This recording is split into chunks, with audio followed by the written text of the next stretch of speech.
พี่น้องป้าดสุเจ้าเห็นเฮียนพยาบาลฟินแลนด์บ่แม่นเฮียนบ่นี่บ่แม่นปราสาทราชสว่างตีพออีแม่ก็เอ้ยโพดโพบักโวบักแตงบักบักโดนโอ้ยอาณาจักรฟินแลนด์เฮียนพยาบาลฟินแลนด์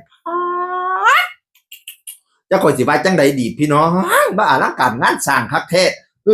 จะปีใหม่แล้วให้ของขวัญตัวเองส่งท้ายปีเก่าต้อนรับปีใหม่ถึงแม้จะอาศัยอยู่ตัวคนเดียวช่างมันต้องขอบคุณตัวเองที่ไม่เคยยอมแพ้เลยสักวันพนาบันนะป้าดของขวัญปีใหม่แล้วพี่น้องโอ้ยแต่ละห้องแหมวิจิตรพิสดารงานศิลป์สร้างโอ้จักไม่รู้จะหาคำไหนสรรคำไหนมาพูดดีทำไมมันยอดเยี่ยมกระเทียมดองเช่นนี้พี่น้องเอ๋ยมันไม่ใช่เฮียนใช่ชานแล้วมันปราสาทราชวังชัดๆเลยโ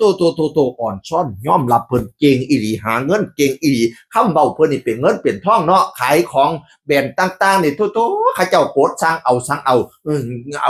สร้างตะกร้าเอาตะกร้าสร้างเอาแม้มันย่ำไรสดทางต่อก็ได้ต้องไปเป็นพี่เซนเตอร์ต้องไปอันขึ้นเวทีทั้งอะไรทำไมเงินข้ามแก้วไหลมากขึ้นน้ำแกงไปแสดงทั้งไหนเอฟซีกระแตกจนล้นอ้างสนามสนุกกอบสนุกโกยเงินแสนกระตุกอยู่กลางบ้านเงินล้านกระตุกอยู่กลางเฮียนกินหอดเงินกะไหลมากองกินหอดทองกะไหลมาเขาเต็มกระเป๋าตึงรวยอยู่ตลอดงานเขาตลอดโอ้อีพออีเมลคอยเพิ่นก็เลยได้ปราสาทราชวังได้อาณาจักรโตเกียวมิวสิกคุณน่ะโอ้ยเสาแต่ละต้น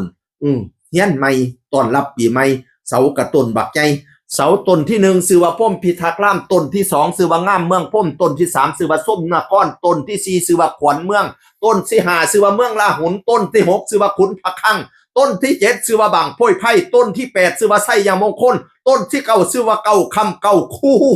ณ